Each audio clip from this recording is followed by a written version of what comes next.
Module 29 Followers of Wen Cheng Ming.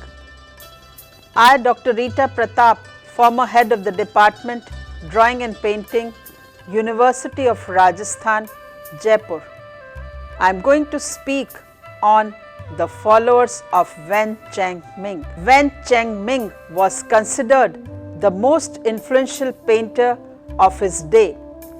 His noble character and wide circle of friends made him an inspiration to young gentlemen. His learning, range of styles, brilliance of his technical accomplishments made him an ideal teacher and interpreter of the literary tradition.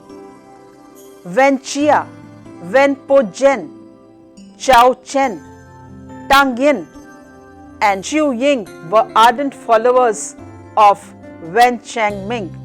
Besides the above artists, 20 of his descendants took to painting. Followers of Wen Cheng Ming. There happened to be many reasons why Wen Cheng Ming was considered the most influential painter of his day. His noble character and wide circle of friends made him an inspiration to young gentlemen. His learning, range of styles, brilliance of his technical accomplishments made him an ideal teacher and interpreter of the literary tradition. For a century or so after 1550, most Suzhou scholar painters, beginning with his son Wen Chia, who was active from 1501 to 1583, and his nephew Wen Po Jen, who was active from 1502 to 1580, were influenced by Wen Cheng Ming. Besides the above two, more than 20 of his descendants took to painting. Wen Chia's Landscape in the Spirit of Verses by Tu Fu, dated 1576, album leaf, ink and light colors on paper, and in the collection of Palace Museum, Taichung, is a good example. Wen Po Jen was more gifted of the two, specialized in tall, narrow landscapes executed in gentle, lyrical manner. In a landscape dated 1561, he is shown seated in a pavilion gazing at a stream, his books upon the table beside him.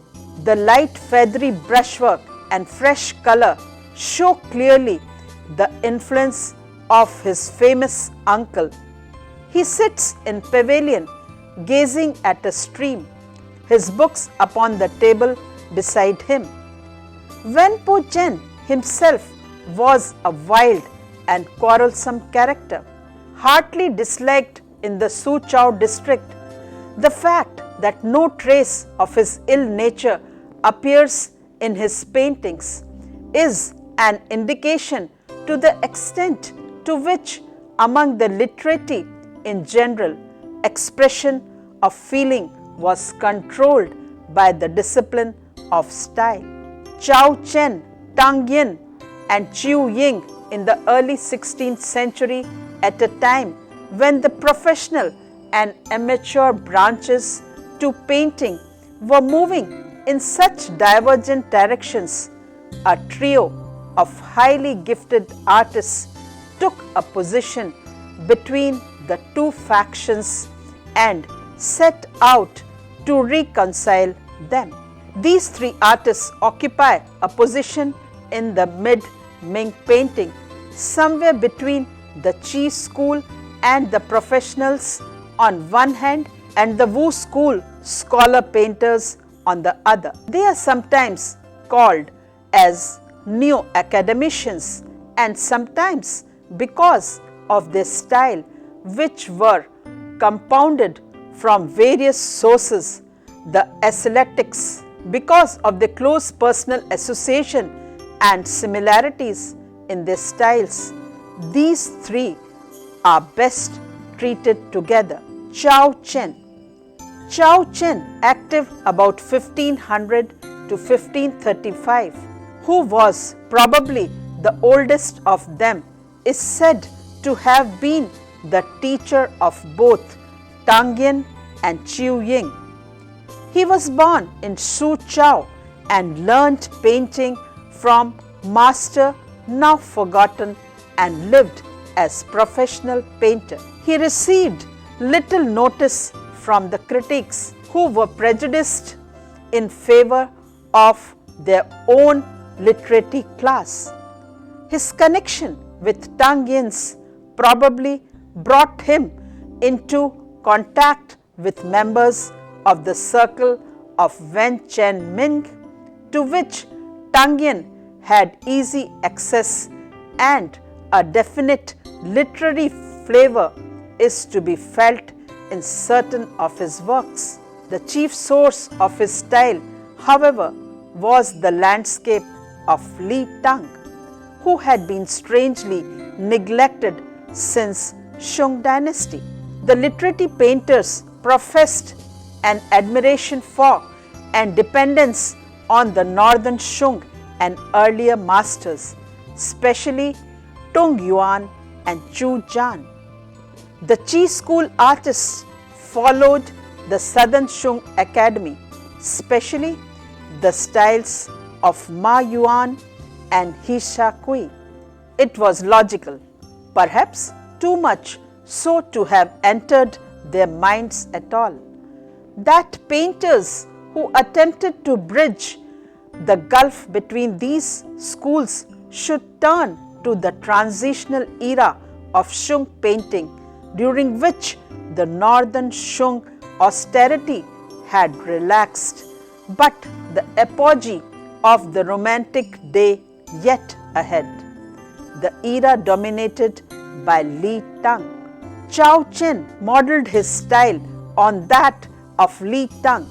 A typical example of the type is a carefully constructed hand scroll which shows a white-robed scholar sitting under a tree beside a pool, dreaming of immortality in a thatched cottage, is a hand scroll in the Freer Gallery of Art.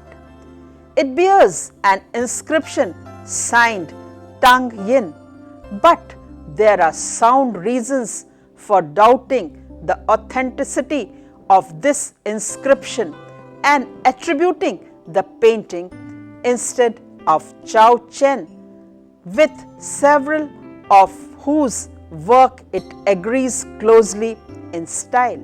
The affinity with the Li Tang manner are immediately apparent in the shapes of rocks and technique of depicting their surfaces in the pine trees in the composition. The other features were probably original with Chao Chen, although they appear also in the works of Tang Yin. For example, a fondness for a pronounced tonal contrast, especially on the rocks where they indicate strong but somewhat arbitrary lights and shadows. The drawing combines a consummate mastery of brush technique with a power of draftsmanship and freedom from mannerism seldom met within post-Shung painting. The subject has to do with a poem by Po Chui about a man who dreamed he had attained the state of immortality through Taoist practices. The scholar in Chao Chen's painting is seen through the open window of the mountain-top cottage, asleep, leaning on his desk. Then, as the scroll is unrolled further, he appears again in his dream. Having sublimated his gross corporeal part, he is floating off to the land of immortals. One is transported magically from a sustained world, made convincingly by the strong modelling of rocks and superb renderings of details to a realm of space, an abyss ringed by dim peaks above which the tiny figure is suspended in mid-air. Rarely has the hand scroll form been so effectively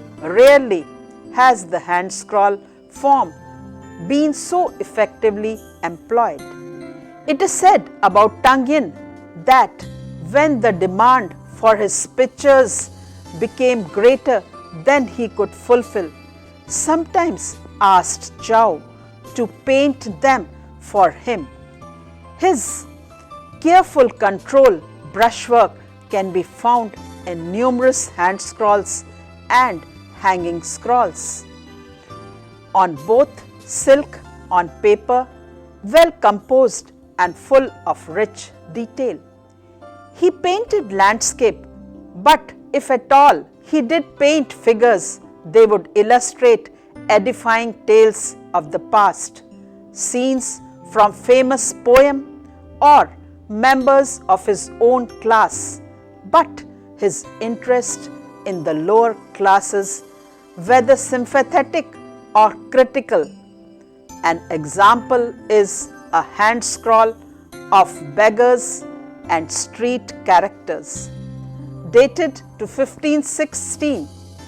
It is a section of a hand scroll, ink and light color on paper, belonging to Ming Dynasty and at present in the Cleveland Museum of Art. This is one of the most touching and powerful works by this very important artist. A gaunt and demented looking woman with an infant at her shivered breast, a poor beggar in tatters leading a dog. Tang Yin. Among the Ming painters, Tang Yin, who was active from 1470 to 1523, was considered the most colorful personalities. Tang belonged to a humble family and his beginnings were brilliant, as he stood first in provincial examination, which marked him out for an official career. But while still in his 20s, he was involved in a scandal about cheating in a government examination and returned disgraced and penniless to his home in Suzhou. The humiliation hung over him for the rest of his relatively short life, but he never lost his old friends, among whom was the upright and disapproving Wen Chengming. The door to an official career being closed to him, Tang Yin was forced to support his family by painting. This he did with such notable success that he had, it is said, to ask his friend and neighbor Zhao Chen to help him fulfill the commissions by painting pictures for him to sign, a fact that probably accounts for the comparatively few surviving pictures bearing the signatures of Zhao Chen.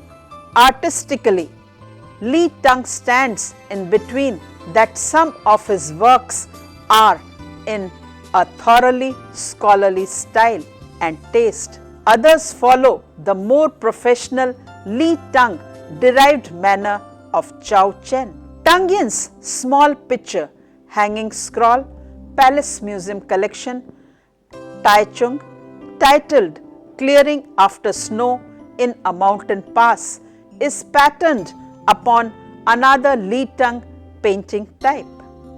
The monumental landscape, the season is early winter, probably just after the first snowfall, as leaves can still be seen on the trees. The time early evening, as heavily laden ox carts approach the end of their day's journey, a village in the pass. Another section of a hand scroll titled Secluded Fisherman on an autumn river. Ink and colors on silk, Palace Museum collection, Taichung. In a poetic passage towards the center of the composition, two scholar fishermen relax in their boats, one trailing his foot in the water and playing a flute, the other keeping time by clapping. Fallen red leaves drift on the waves and lie scattered on the rocks. The harmony of colors is lovely and reveals a different attitude. Washes of blue-green and red-brown tones help to give substance to the rocks.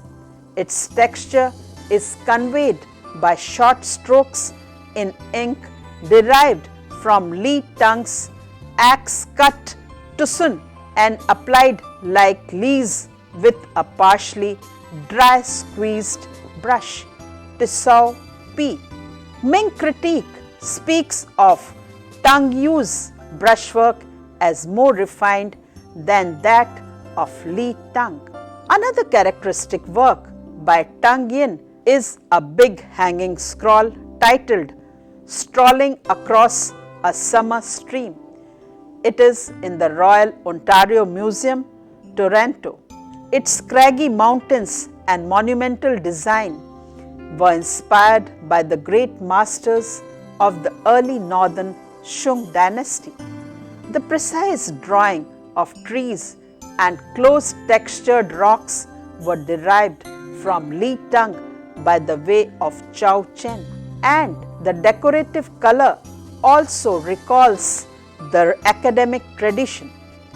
But the subject, a scholar in a landscape, belongs to the literary world on the edge of which Tang Yin moved. Painted perhaps as a concession to popular taste on satin, this charming picture shows with what refinement and skill he could fuse together elements of diverse origin. Murmuring pines in a mountain path, National Palace Museum, Taipei. A monumental landscape format presents a summary and luxuriant scene with a marked counterpoint between the rich and soft textures of the foliage and the more austere and angular faces of rock and mountains. Tang Yin was also an expert painter of flowers, of beautiful women, and of figures in garden setting.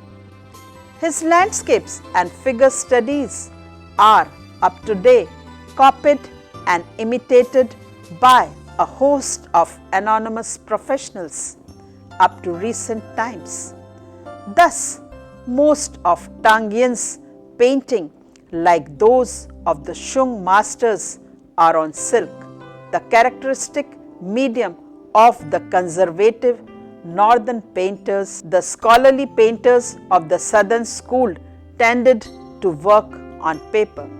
He was a master of wide repertory, both monochrome and polychrome landscapes in the one corner style by him have been preserved, as well as genre painting, including erotic scenes in glowing colors and figure scenes illustrating historical events, flower pictures and architecture paintings. He moved the people into middle ground again. The landscape served as a staffage for him. In his picture in the flower painting category, which make up the smallest part of his work, he created a synthesis of monochrome and polychrome painting. Although he was not considered one of the real leaders in innovation.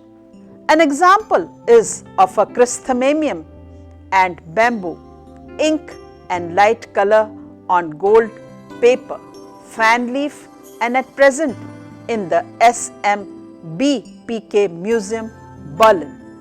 To what extent the chrysanthemum and bamboo of the fan leaf could be regarded as symbolic of Tang Yin's way of life is purely speculative.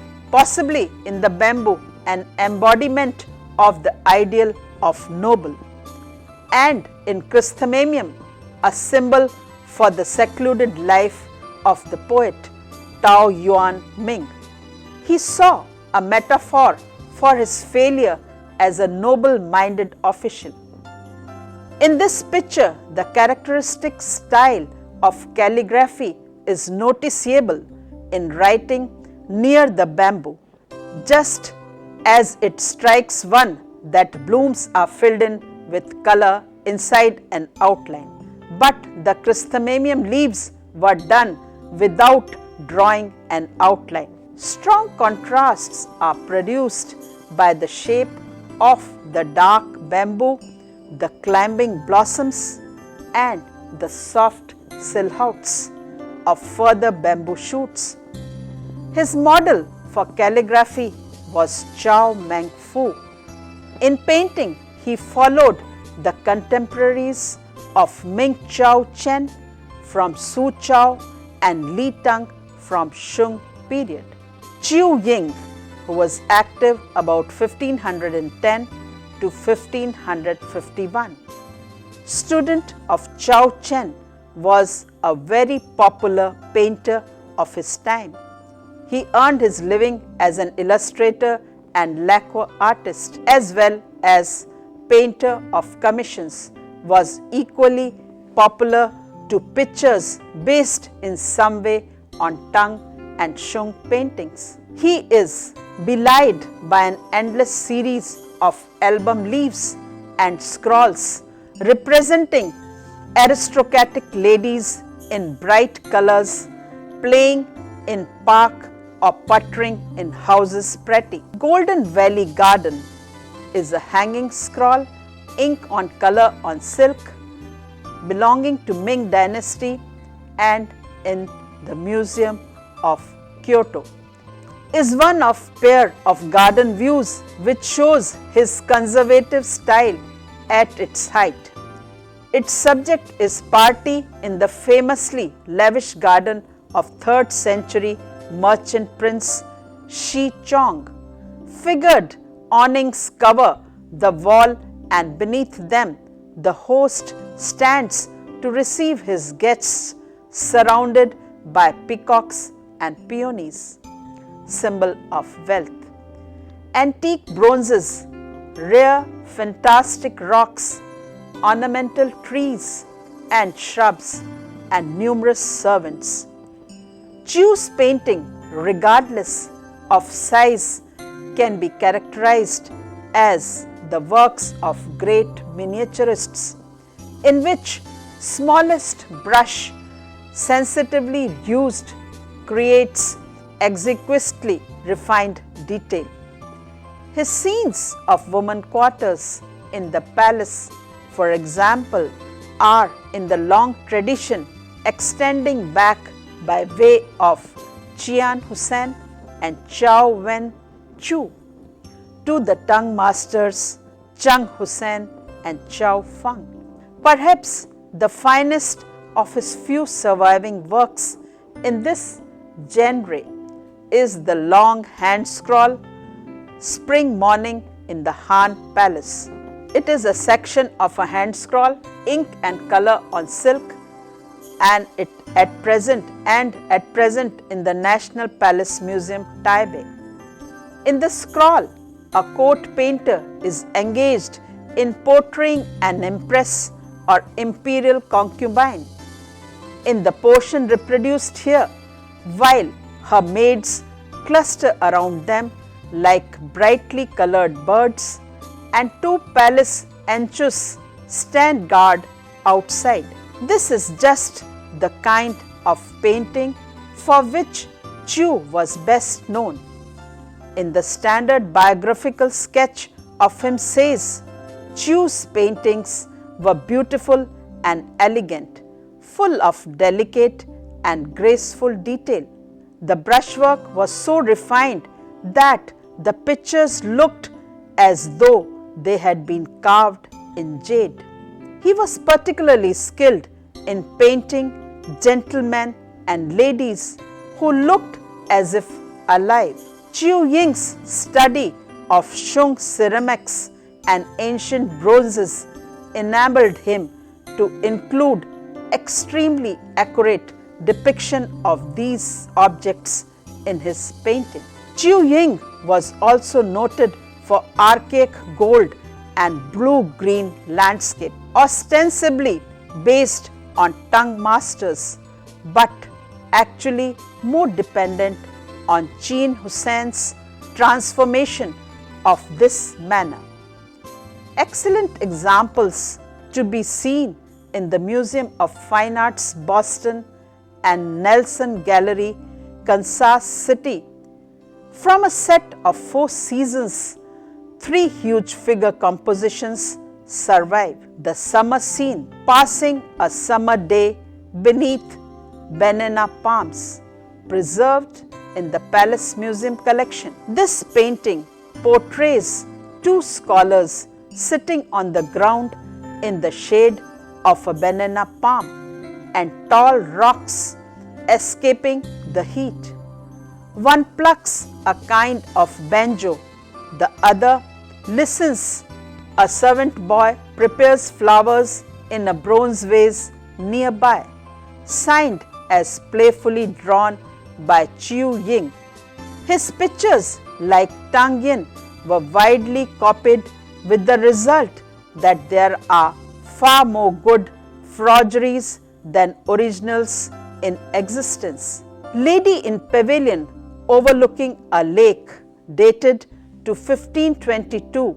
It is a hanging scroll, ink and color on paper, belongs to Ming Dynasty and at present in the Museum of Fine Art, Boston. In the painting, a lady is shown in summer pavilion set among a grove of trees beside a large lake on river. Here, Ying rivals the scholar painter at his best in its pure and serene air and in the distended view of mountains and spits of land. The style of Ni Tizan is apparent, but in the exquisitely fine detail of the scholar's table and female attendants, we see the delicate miniature that is most characteristic of his style. His architecture is accurate and believable. The implements on the table of the scholar's study are correct in drawing, and the tree and foliage have spontaneity of brushwork. Chiu Ying's lovely scroll of narcissus and flowering apricots in the Freer Gallery of Art, Washington, D.C.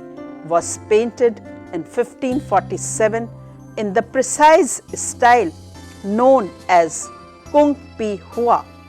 In its perfect craftsmanship, delicacy of touch and quietness of mood, the scroll recalls the ideal of flower painting as practiced at the Northern Shung Academy under the Emperor Hui Tuzong.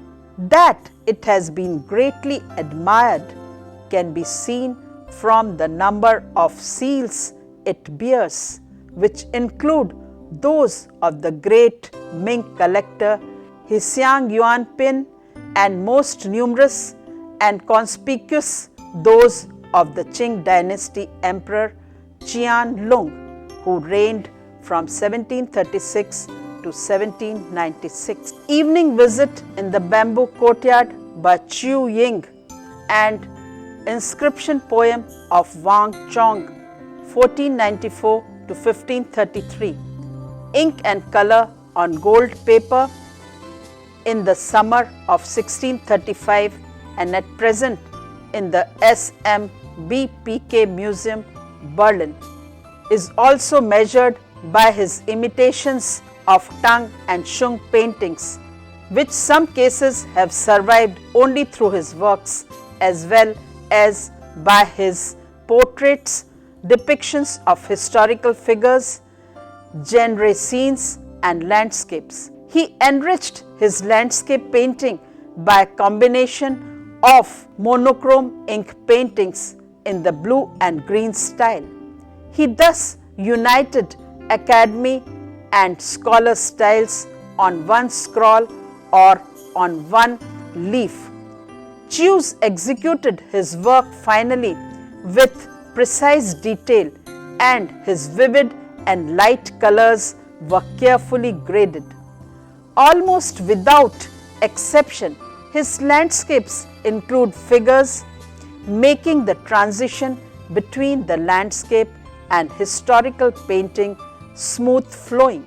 Thus, many of Chew's painting, regardless of size, can be characterized as the work of great miniaturist, in which the smallest brush sensitively used creates exquisitely refined detail. To conclude, it is not wrong to say that the stylistic variety within the paintings of these artists mirrors the whole multi-layered society of Suzhou. To infuse new life into the old, conservative styles and techniques was not at this late date an easy task. Chao Chen, Tang Yin and Qin Ying were perhaps the last artists to accomplish it with complete success. All these may be credited also with stimulating a new interest in pictorial content, narrative and descriptive, and thus helping to counteract the severe limitations of themes which threatened to impoverish the literary school. Most important of all, three brilliant artists demonstrated once more a truth that was constantly being doubted and denied in the later centuries in China, that technical skill is no way incompatible with genius, nor is dullness the inevitable outcome of careful craftsmanship.